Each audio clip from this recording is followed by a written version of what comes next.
Hi, good morning, everyone. Happy Moon Day to the Moon Tribe. I hope you've had a powerful weekend with this full moon. We've had Mercury retrograde, and we've also had been working with this Mercury-Saturn conjunction in Sagittarius. It's quite a doozy. So we're going to unpack that a bit today. There are some things that have been going on, and so I want to just kind of share with you a few things today before we get started. First of all, if you missed my full moon class on Saturday, I'm sorry there is no recording for that. I know a lot of you have emailed me and messaged me saying that you're really bummed about that, and I am too. I'm so sorry. I had a phone crash. Hi, Nicole, welcome. I had a phone crash after the class, and I lost a lot of data. That's the Mercury-Saturn conjunction.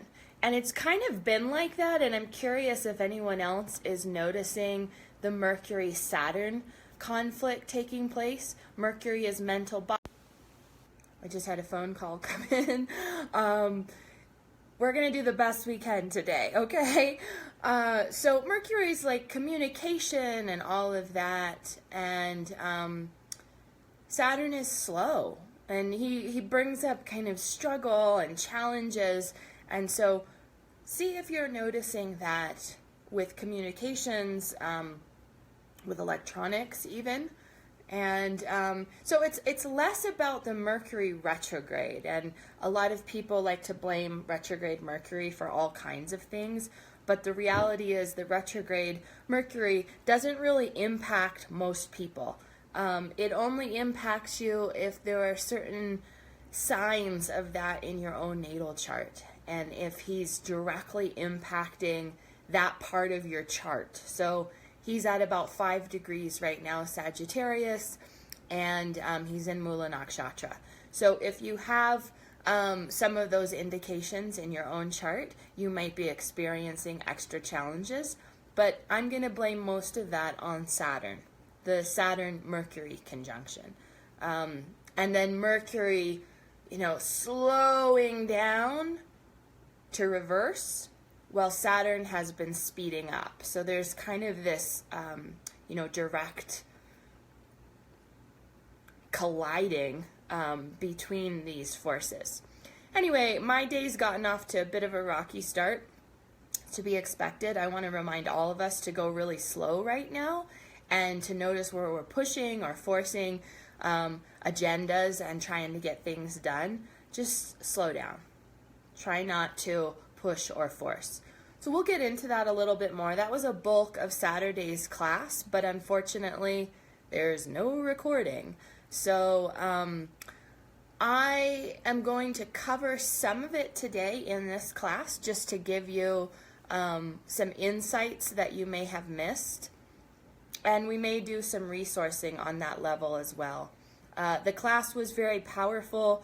The feedback was really awesome. It's always so heartwarming to hear people's harvests and experiences and the clarity that comes through this process that I offer. And so class on Saturday was one of those moments. And I don't want you to miss out, so try to join live for these full moon classes that I do once a month. And also these Facebook Live classes are a great way to gather more resources and tools as well. All right, so we're going to draw from my goddess deck today. We're going to set our intention for the week. And also, I just want to name a couple things that I'm going to be sharing with you this week. Last week in the Moon Tribe group, we were working with grief, and that led up to Saturday's class.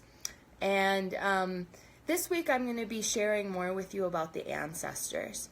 I just did a really powerful community grief ritual yesterday, and it was so helpful for me to really get that support. This is something that I do regularly. I do it regularly with my own clients, and I do it with a community here in Boulder that has really been life supportive for me and my journey. And I'm always reminded of the power of attending to our grief. And it's that place that most of us are resisting. And I work with grief every day. Every client that walks in my door is attending to grief, whether they're conscious of it or not. And so it's part of the journey. And yet we resist it. I resist it. I still am not touching parts of my own grief. And then I get support for it. And I'm able to touch parts of it and release parts of it that I may not be able to do on my own. So it was a really important reminder for me yesterday, getting the support and getting the holding for my process, for my journey, especially as a healer and a support member to so many. We have to actually have more support in our lives. So the more you're offering and sharing, the more support and holding you're going to need. And that's kind of like rule number one as healer, therapist, coach, guide, whatever it is. So I want to invite you to really look at those places in your life where you're resisting support. And take a look at your support team. Do you have what you need right now? And then really notice, where am I resisting getting more resources, more guidance? That resistance is showing up big time right now. And so we all need to look. Resistance is Saturn. Grief is also Saturn. So pay close attention and make sure you have your chart today. I want to encourage you to be looking at your chart as I'm sharing transits and we talk about the moon and what's happening this week. So identify where Sagittarius is in your chart. And that's what we're working with. So what house is that? What are the themes that show up with that house? And you're welcome to type into the chat. I'm flipping back and forth here to see what comments come in. So all you have to do is type into the chat below and let me know. And that way I can answer your questions today in class. It looks like we have a few viewers. I can't see everyone, so you can also just holler in the chat and let me know who's here and what your questions are, so we can attend to those right now. All right, so we're going to be working more with the ancestors this week in this group. I'm going to be sharing some insights with you, ways to feed the ancestors. And there are a lot of different ways, but one of the ways is through our grief. The ancestors feed off of our emotional body and the grief that we give them. They're waiting for it. They're wanting it. They want to have you release it and purge it and let it go. They want you to have more life. And the way that we do that is by attending to and releasing the grief that is stuffed in the body. All this unconscious, undigested grief that's living in the body.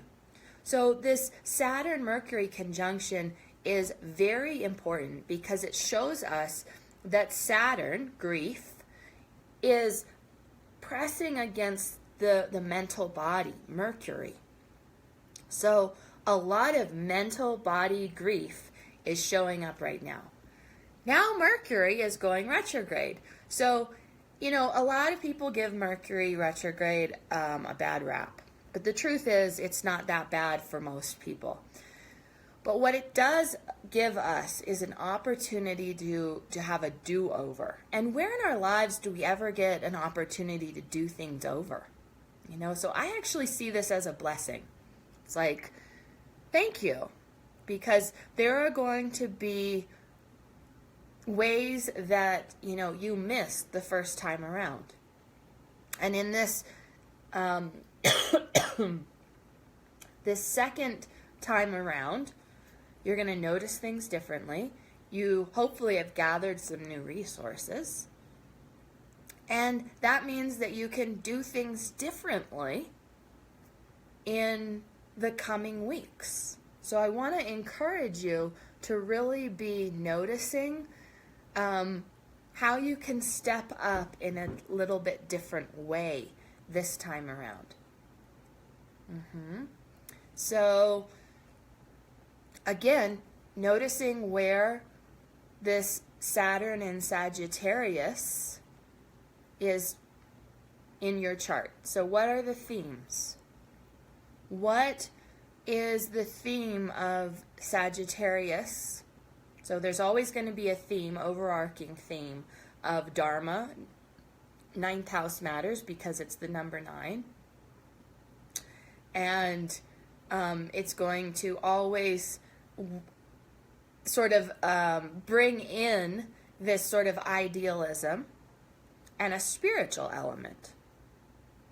Hi, Suzanne, welcome. So there's that overarching theme with Sagittarius. But what fine-tunes that even more is noticing where Sagittarius lives in your chart and what those themes are. So Nicole is sharing that Sagittarius is living in her 4th house of home. They just finished their move yesterday. And so she's moved into a new house. This is very indicative of the uprooting that's taking place with Saturn in Mula Nakshatra. The theme of Mula Nakshatra is uprooting, really pulling up the weeds and uprooting parts of our structure, our support system. A house is part of that structure. So that makes a lot of sense, Nicole. And so paying attention to that Saturn-Mercury piece, because what is going to be showing up is the instability in the mind, the unstructuring, the deconstruction of the grief in the mind. So that's the Saturn-Mercury conjunction in Sagittarius. Both are in Mula Nakshatra. So if you're paying attention, hi Sue, welcome.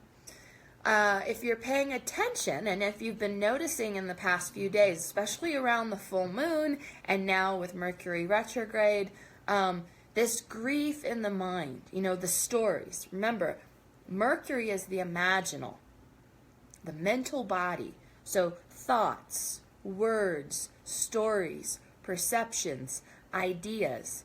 A lot of our personal mythology lives in Mercury, in the place of our story, our lived story. And remember, our personal mythology and the stories that we carry with us are rooted in the past. And it projects onto the future. And our grief comes from previous losses. The combination of Mercury and Saturn brings fear. Okay? It brings anxiety. It brings tensions, overwhelm, confusion. And let me just highlight something about confusion.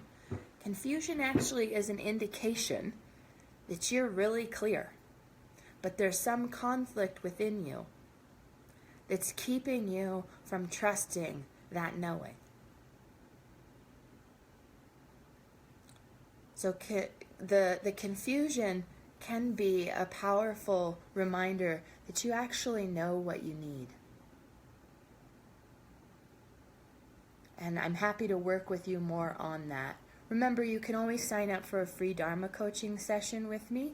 I offer 2 of those every week to action takers, people who are ready to step forward, step in. And I'll put a link above this video when we're done, and you can sign up for that. I still have a couple spots left for this week.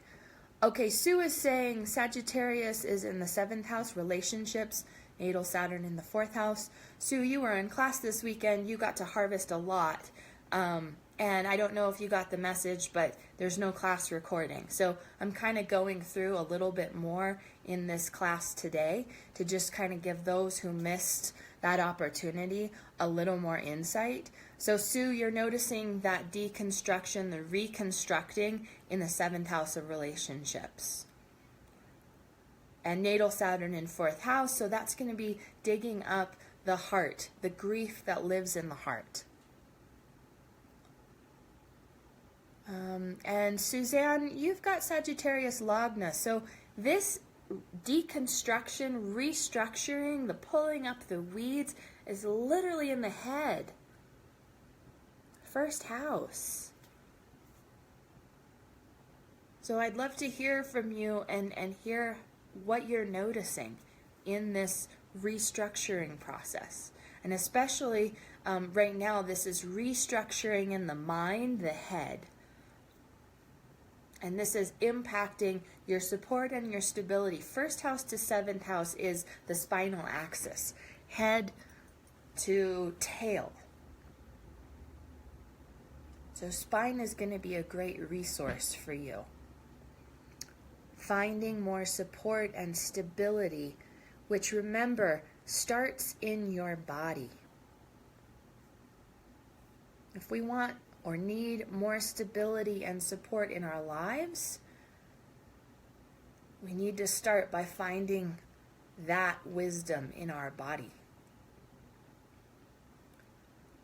Okay, so you can keep typing in your questions into the chat. I'm going to keep moving. Little truth talking. I've had coffee this morning, so I'm fully charged. I'm ready to talk, and I need to remind myself to pause. And that's really the reminder right now for all of us, is Saturn reminds us to slow down, okay? Saturn reminds us to slow down. So where are we moving too fast, pushing, forcing? And I'll give you a hint. Mars, who is sort of the action, the doer. Hi, Kristen, welcome. Mars is this energy. He's karma yogi. He's always taking action, wanting to move forward. And he's conjunct Jupiter right now in Libra, which is really the place of relationships. And so we're seeing this is another thing I spoke of in class on Saturday. We're seeing that anger, the agitation, the frustration that Mars can bring. We're seeing that in relationships. 7th house correlates to Libra. Libra correlates to 7th house, being the number 7. And so Mars is bringing up this movement and force and wanting to change. And Jupiter is bringing the awareness, the sattva, the purity there. And so, actually Mars and Jupiter do quite well together. However, the Jupiter piece is bringing up this really important lens of truth and honesty and purity and wanting things to be done right. He's a really powerful resource for integrity. And so there's some conflict showing up, and we're seeing that in relationships. We're seeing that in the feminine. And the reason why this is being impacted by the Saturn-Mercury transit is that Saturn's considered exalted in Libra. So notice if the tensions and the frustrations that are showing up are in your relationships are also causing mental stress, mental worry, mental grief, frustration in the mind, anxiety. And another layer here is that Sun and Venus are conjunct right now in Scorpio. Now, Sun and Venus don't do well together, and this causes masculine-feminine conflict. Sun is the masculine, he's fire. Venus is feminine, and she's water. So when we have fire and water coming together, it doesn't mix well. And fortunately, they're far enough apart right now that it's not a complete combustion. So they're more than 10 degrees apart. However, that doesn't entirely mitigate the stress of that combination. Think of it like steam, right? When fire and water meet, we get steam. And this is happening in Scorpio. The depth, the unpacking of deception, illusion, uncertainty. 8th house matters. Any Scorpios out there? Double Scorpio right here. If you understand Scorpio and 8th house matters, there's so much mystery, depth.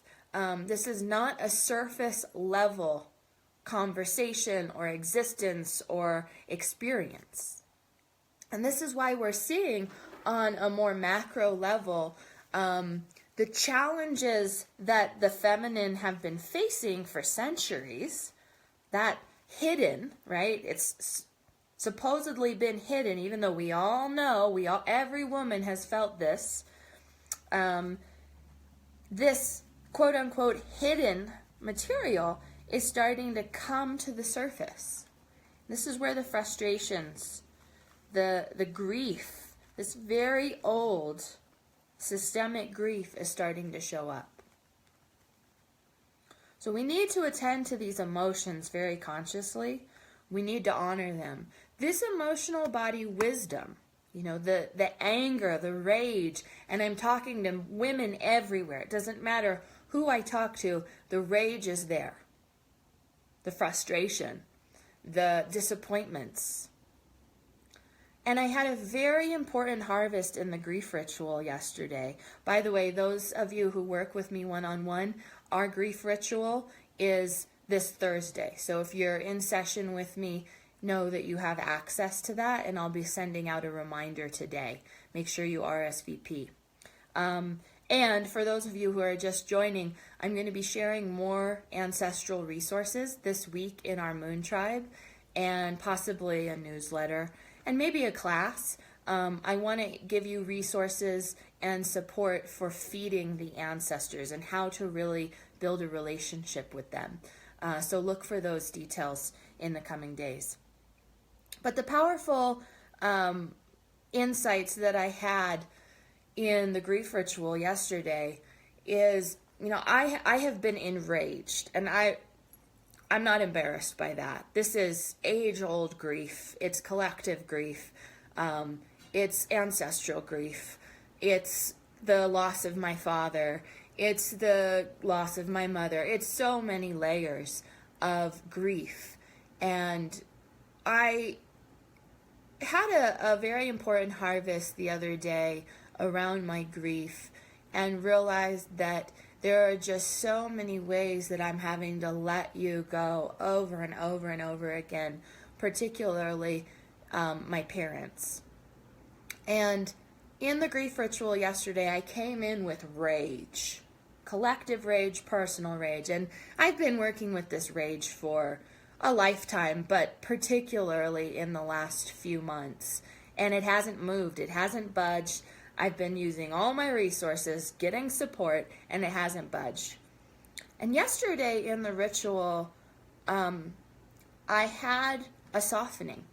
And what I found underneath the rage was deep loneliness and sadness for this sense of loneliness. And the fear that's connected to the loneliness. See, because when it doesn't feel safe, and this is something all women share collectively, There's a part of us on some level that doesn't feel safe. Even if you had the most perfect upbringing, our collective culture, the way that it impacts you as a woman, you're going to have some shred of, I don't feel safe. And that's just the raw truth. And what I found was that peace. That my rage is that I don't feel safe, and so I'm pushing it away. So that's a big part of my work. I'm going to keep working on that one. But I want to invite you to notice these emotions. They have something to share with you. The need in this message, first of all, that softening happened. I cracked open the rage, and I found something softer. It doesn't mean I'm not still outraged, but the anger is only hurting me, right? So when I can soften that, I can also soften into receptivity. Anger is a resistant energy. It's not a receptive energy. And it has its purpose. Anger is a great resource. It can be. But it's not receptive. And what I found was some softening, some more receptivity. And that's exciting because now I can do something with that. So I feel like I had a breakthrough. That was as a result of the community grief ritual. And I'm excited to share more resources with you around that. The grief rituals that I offer are very intimate, and they're for clients who are working with me directly. But I will be sharing more grief resources with you because I'm very passionate about it. And I believe that it's the missing piece in our healing journey because so few people want to address it or name it or normalize it or work with it directly. Remember, we all have loss. You can see those losses in your chart by identifying wherever Saturn lives in your chart. Saturn is your grief, and wherever he lives in your chart, that's where he's living in your body. So go ahead and look at your chart right now.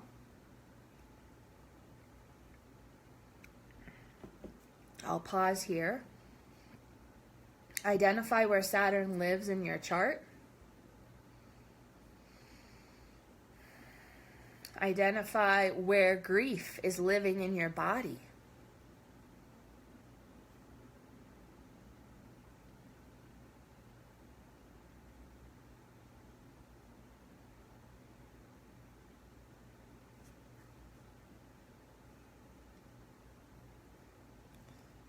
Okay, so I see Suzanne is sharing Mars, Saturn, Rahu in 12th house, Jupiter in 9th.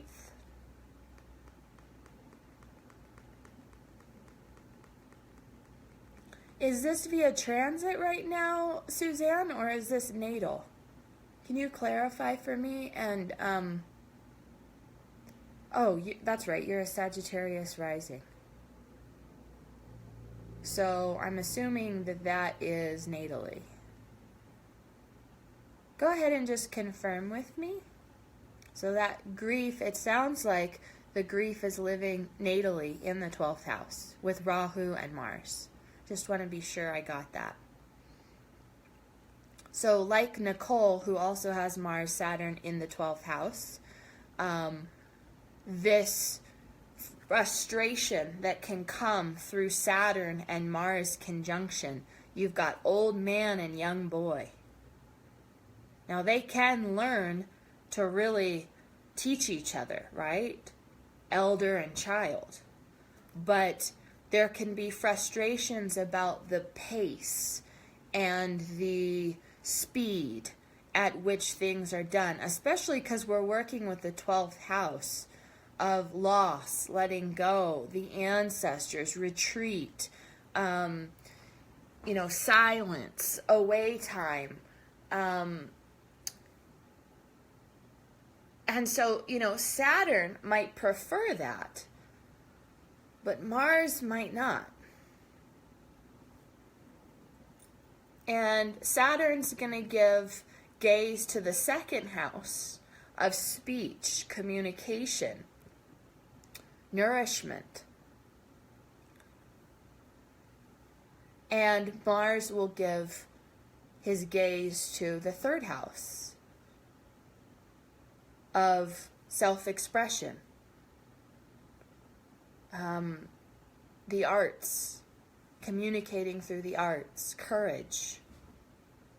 So just be mindful of that sort of push-pull that comes. It's like having one foot on the gas and one foot on the brakes. And to be really mindful of the pushing and the forcing. Now, without looking at the chart directly, I can't really say who wins in that process. But I'm going to go out on a limb here and say that Saturn always wins. I mean, on some level, Saturn's always going to win. And I would be looking at frustrations as disappointment. That mythology around being disappointed, things didn't work out, or there was a loss involved.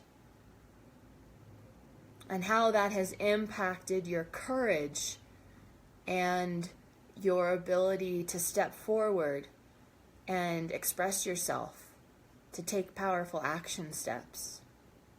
There may even be some goal trauma here, where you made really big, bold steps and it fell flat, or there was a loss or a disappointment there. Those are things we can attend to. So notice what the feeling level is. And 12th house, remember, is feet. So you can sense and feel some of this through your feet, and even harvest through the wisdom of your feet to get more insights.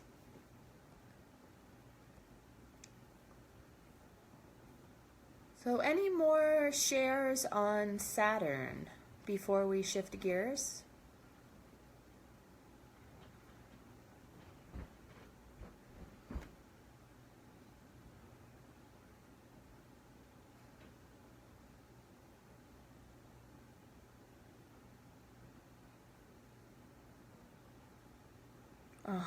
So loss of relationship, Suzanne sharing, 16 years, just 3 years ago, devastated me. So this is an indication of grief, right? There's a loss. And it sounds like you're still grieving it. What I invite you to notice, Suzanne, is how this relationship is really just a mirror to all your other relationship griefs. And I'm not sure if this is with a man or not, but I will just say that grief around the masculine is at an all-time high right now. Our disappointments as women. One thing that I'm identifying, around the rage, sadness, disappointment dynamic, for me personally, noticing where I've not felt safe in the masculine container. And how that has caused me grief and pain and disappointment and a lack of safety. The other reason why we're identifying and confronting safety and trust issues right now on multiple levels is the Rahu transiting Cancer. So notice where number 4 is in your chart. That's where Rahu is transiting right now.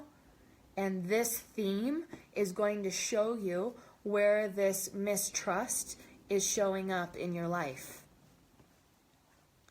So for example, if you're having Rahu transit the 9th house, this is going to impact spirituality, it's going to impact authority, guides, teachers, support systems, and past insecurities, mistrust, lack of safety, disappointments around those themes will be showing up. So Let's pause here. I want you to look at where Cancer is in the chart and where these trust issues are showing up. Okay.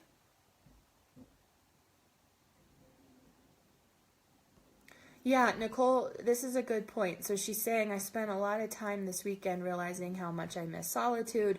Didn't exactly grieve this, but it was definitely informative. What I want to invite you to notice is you may not be grieving the solitude, but are you grieving an old part of yourself, or an old way of being, or an old part of your life? It could show up in a different way. You know, when you had more solitude and alone time and, you know, that kind of thing in your life, who were you at that time? Are you grieving that part of yourself? Again, grief is a normal part of life. If you, and this is something I highlighted in our Saturday class that I want to highlight here. Your relationship with grief literally determines your relationship with your healing and transformation journey. Let me unpack that a little bit. And I'm going to say it again. Your relationship with grief determines your relationship with your healing and transformation process. Why? Because healing and transformation, growth, literally requires, the change process in and of itself requires that you let something go in order to create space for the new. So if I'm resisting change, and this is usually very unconscious, if I'm resisting the change process because I don't want to let go, I don't want to experience loss, I don't want to touch the painful grief around letting go, that's going to impact my ability to say yes to change and transformation. I see this all the time with clients. And one of the things that's probably the hardest part of my job, without a doubt, is watching someone, and I'm particularly going to name women because mostly I work with women, seeing women move, heal, change, transform, and they are reaching goals and moving towards deeper nourishment. And all of a sudden, we get to that place where big change is going to have to happen in order for them to really step in to their full potential, their full desire, their full dreams, their big vision. And they stop. And they close the door. And they turn around. And the reason is because it's going to require you say goodbye to that relationship. You move across the country or something. You have to let the job go. You've got to make some big choice. Some big letting go in order to make room for the big yes. And this is usually when people say, yeah, I don't need help anymore. I got it. I'm good. It's hard. It's hard to watch. I trust the process. I trust the journey. But sometimes what's hard for me personally is like seeing the potential, knowing the potential, and I'm even looking at it in the chart. It's like, it's there. And will you choose to do that in this lifetime? That's hard. I actually have grief around that because part of my personal mythology is wanting to see women shine and step into their full potential because I believe that's how we change this planet. It's through women. Women stepping into their power and saying, yes, I deserve this. And I deserve to step into my gifts and my wisdom, and I'm not going to be stopped. I'm not going to be silenced. So please don't turn around. Please don't close the door. Please build a relationship with your grief. and acknowledge that there's going to be some letting go in the process.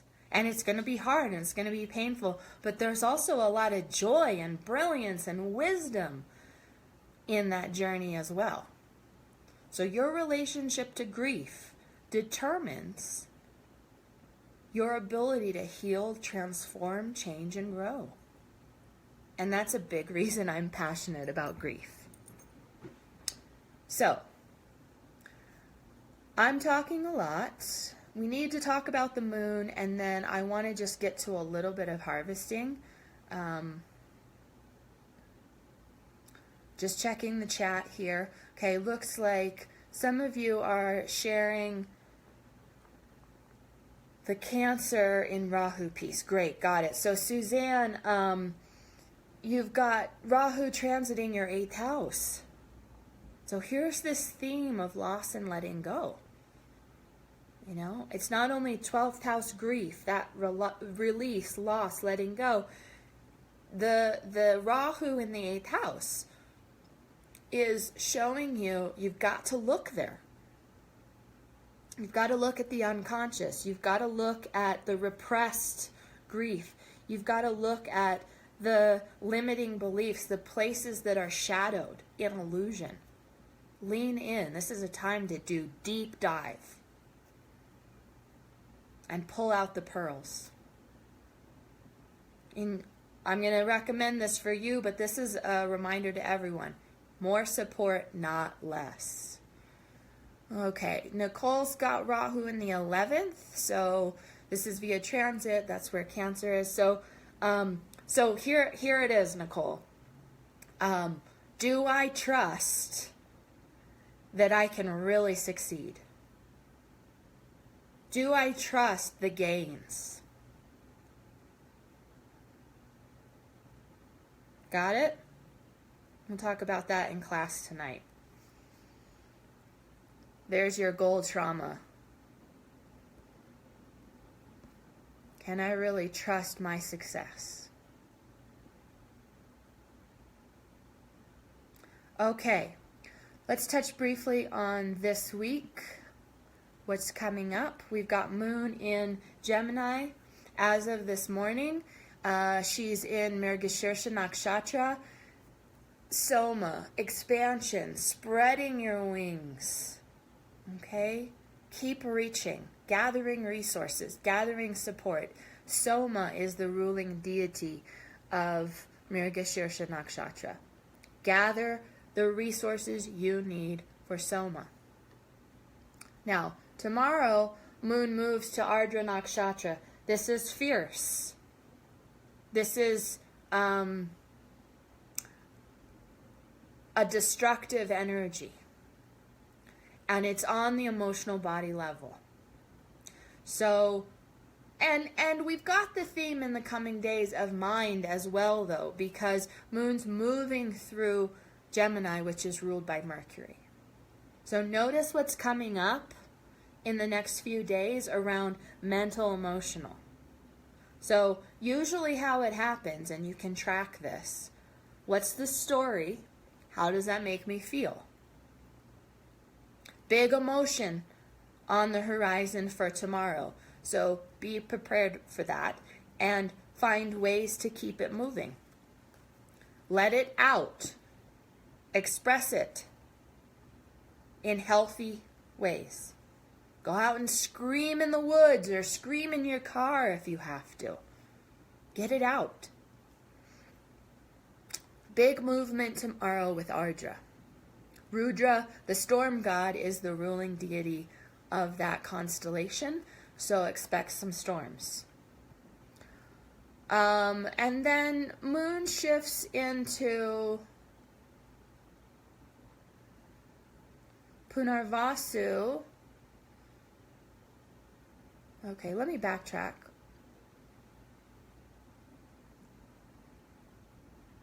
Just a little bit.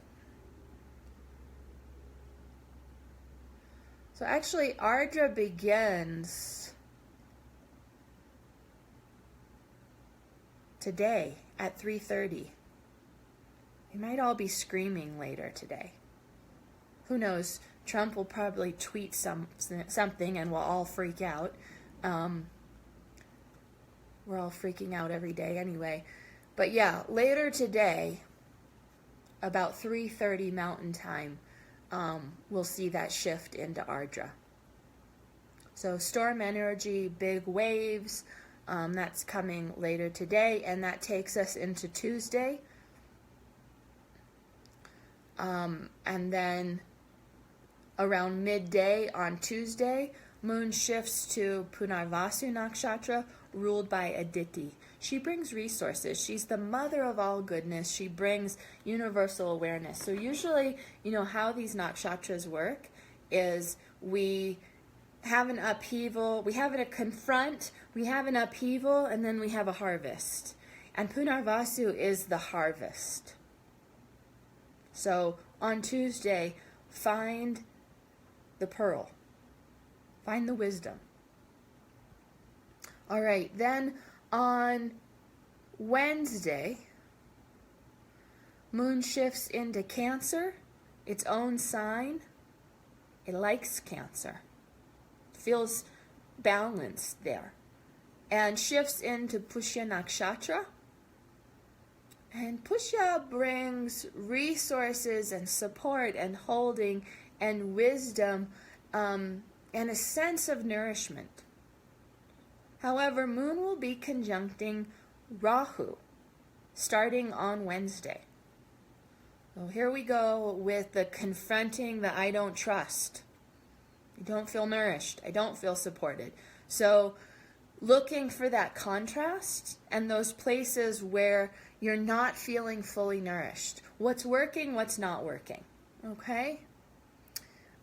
We move into Thursday. Moon is in Ashlesha Nakshatra, close conjunction of Moon and Rahu on this day. Really be tracking the mental body. Be very diligent with the mental body. It's going to be like smoke and mirrors. All kinds of uncertainty and overwhelm and emotional excess. This is a very good day to ground into the body and not let the mind get away with itself. Illusion is coming up. Do some tapping. I'll post a link to a class so you can do some tapping on the emotional body. All right, Friday, Moon shifts into Leo. He will be in the Gandanta, the gap that correlates to the ancestors. And this is, remember that Gandantas, there are 3 in the zodiac, and Magha is one of them, and it's really about uprooting psycho-emotional bodies. So on Friday, you want to pay attention to the grief, the trauma around the masculine especially. I don't feel safe, don't feel supported. Some of you will get blessings. Some of you will have to face the instability and the lack of safety. Some of us will be facing both, okay? Let's see. We move to Saturday now. Moon shifts to Purva Palguni Nakshatra, which has to do with, it's like springtime. It's flowers, bees, honey, nectar, a lot of sensuality and sexuality, a lot of feminine qualities in this, and creativity, life force energy in this constellation. Use it as a resource. Be nourished, create, express. And then by Sunday, Moon shifts into the latter half of the Palguni constellation, Uttar Palguni, ruled by Aryaman, which is also connected to the ancestors, but more in the sustainable way. So, first half of the Palguni constellation, Pur, is really about relationships, sensuality, sexuality. Second half has to do with the things that sustain a relationship, longevity, ways to please the ancestors, marriage, children, Dharma, These are ways to really honor the ancestors. Just a side note here, notice this weekend if there's something coming out around more deception, more illusion with the feminine, because of the Sun-Venus conjunction in Scorpio. And Purv Palguni is ruled by Venus, and Uttar Palguni is ruled by Sun. Notice where that sense of deception, illusion, really peering into the darkness and the deep layers around the masculine. And I'm saying that particularly because of Leo, moon transiting Leo, ruled by the Sun, the masculine. Lean into that. This is an important time to be looking at the masculine, our father, our lineage, our relationships with men. All of these places where there is uncertainty right now. Really having to look at that. So by midday Sunday, moon will still be in Uttar Palguni, but shifts into Virgo. And this is where we see more of the critical gaze show up. So extending through Monday, we'll have a moon in Virgo. There's a criticality, but there's also this desire to heal. Okay? Danielle, yes, me too. I'm there with you. So you may have missed the last portion of this class where I was talking about the Rahu and Cancer piece, the mistrust, deception, and illusion. Go back and listen to this class. I think you'll get a lot out of those pieces as well. Remember, all of this is being influenced. Everything we're confronting right now is being influenced by that grief dynamic and the grief in the mind that's being squeezed out. Think of Saturn, the Saturn-Mercury conjunction in Sagittarius. Think of Saturn. Everything he touches, he puts pressure on it. And the metaphor for Saturn is he's like, he turns you into a diamond, okay? He's like the pressure and the heat and the time that it takes to turn a lump of coal into a diamond. And I want to remind all of us that that's the process that we're in right now. That heat, that pressure, that time that it takes to churn and create. It's like the churning of the ocean of milk to receive the Amrita, the nectar. So what am I closing to? What am I opening to? This is a question we attended to in the full moon class this weekend. Sorry, there's no recording. Had a little malfunction with my recording device. So, yeah. Let's do a little harvest right now. We have a few minutes left before we close. I'm going to pull a card from my goddess deck. You're welcome to type into the chat, share any questions that you have, any feedback, any comments. I'll attend to those before we close. I want to pull a card. This is our intention for the week. This is a little guidance for the days ahead. This deck is very dear to me. As you can see, it's chewed and bitten, and Chandi likes to pull cards from this deck. It's been with me for many, many years, and I always get something good out of this. So I have shuffled the deck, moved it around, prepared it for this pull, and I'm just going to do a blind pull. So this is our intention for the week. All right, so it's Maeve, and she's reminding us of cycles and rhythms, and to honor our cycles and rhythms. And this, to me, this really speaks to what we've been talking about today in terms of release, letting go, and in order to usher in the new. So as I said earlier, the attending to your grief, that loss, the letting go, in order to allow something new in. These are the cycles of day and night, full moon, new moon, rest, activity. We must honor those parts of ourself as well. You know, where do you need to go slower? Maybe where do you need to kick it up a notch? Where do you need to ask for support? Where do you need to let go of some of the old ways and invite in the new? So honor the cycles of your body, energy levels, and emotions. This is Maeve's message for the week. So let's take a pause here, and I just want to move you through a closing meditation to just allow you to listen in, check in with your body and its wisdom before we step into our week.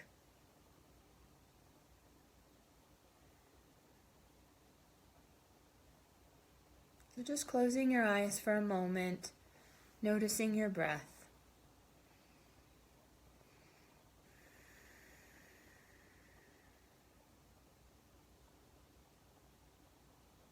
And I just want to invite you to notice, what are those losses that you're identifying in your life?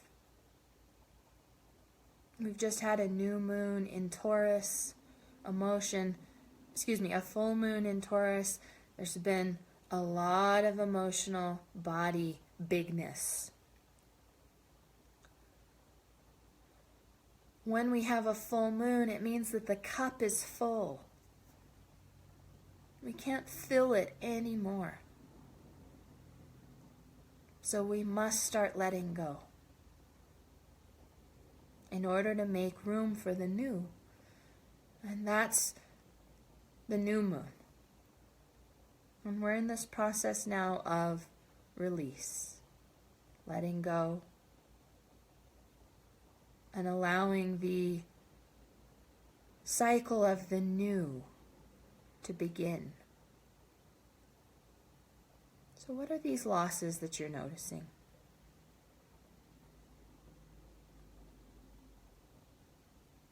I just want to invite you to notice where the grief is living in the body right now.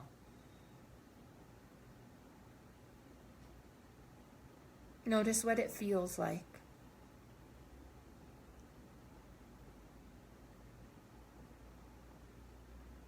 And if this grief living in the body, if it could give you a message today, what would it say?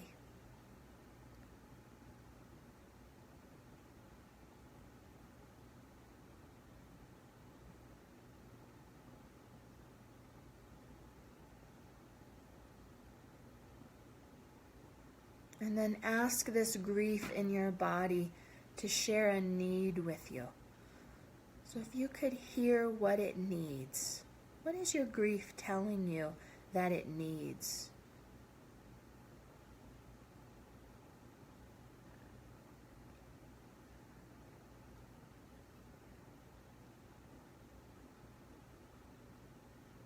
I invite you to honor in the coming days this message from your body and the needs that your grief is sharing with you. This is your body's intelligence. This is the wisdom of your body speaking directly to you. Honor this wisdom by taking an action step in the coming days.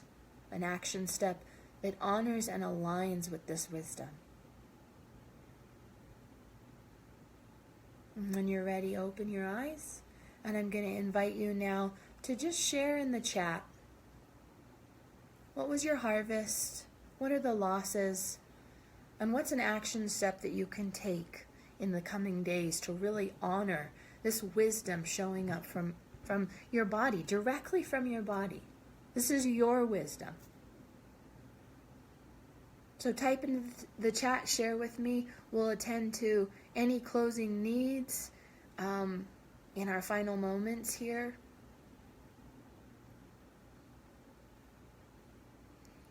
And this replay will show up in our moon tribe, the Embodied Moon Tribe. I'll put a couple links at the top for those of you who want to check in with me this week and book a free Dharma coaching session. I'm here for you. I open these spots up to people who are ready to take action, who know they want change, who know they deserve change, and they're ready to step forward into that. I'm here to support you in that journey, in that process. And the intention for the free coaching sessions is really for you to get clear on what you need and to identify if we're in alignment and if I can help you. If I can't, I'll let you know and I'll send you in the right direction. Okay? So reach out to me. Those coaching sessions are available to people who are ready to take action. Let me come to the chat and just see what closing comments we've got here. Nicole shares loss of success and innocent optimism. Message is wisdom in failure. Need to redefine success. Woohoo! I love that statement, Nicole. Please stay with that. There is something so juicy in that, and I want to invite you to bring that to class tonight. I'd love for us to work with that in some capacity. This plays into the goal trauma we've been working on in the Dharma class. So great. Woohoo! Love that. That's beautiful. Really happy for you. What a powerful harvest, Nicole. Stay with it. Suzanne says, thank you for motivation to nourish body, heading to Tai Chi, then sauna. Sounds like you're supporting the release by attending to your body and radical self-care, Suzanne. And I want to encourage you to keep tending to that nourishment that that is showing up in your body's wisdom. And I also just want to remind you, don't neglect the shadow. Reach out to me if you want to lean into that a little bit more, and we can talk about that. Gather resources right now for working with the shadow and your grief and loss. And keep attending to the physical body and its nourishment as well. It's both. And just enjoy. I had a friend remind me yesterday, and this is something her therapist told her, this journey doesn't have to be hard. Like, it doesn't have to be so heavy. Yeah, there are challenges. Yeah, sometimes we don't want to do it. Yeah, it's a struggle sometimes. This is challenge work that we're doing, right? But is there a way to kind of lighten it or soften it a little bit? That was a great reminder to me because, I'm kind of a serious person. So how can we kind of lighten it up? Not do it or avoid it, but how can we do it with a little lightness? Sue is sharing multiple losses from this year. Continue to use my voice. Sing, speak, shout. Yes! Sue, bring it. Bring it. I cannot wait to hear your voice fully empowered. Let's bring that intention into your Dharma goals. And I can't wait to announce you to the Dharma group tonight. So looking forward to seeing you later today. And thank you all for showing up live. Live is where it happens. Showing up is where it happens. That's where we get the work done. If you don't show up, you don't get results. So thank you for showing up, for making resource and guidance and support a priority for you. And I look forward to walking with you. All right. See you soon. See you in class, hopefully, either here in Facebook or in session. Just a reminder, I will be sharing ancestor resources this week in our group. And so look for those details. The theme this week is feeding the ancestors. That's the intention I want to share with you. And remember, cycles and rhythms. All right, my dears. See you soon. Bye.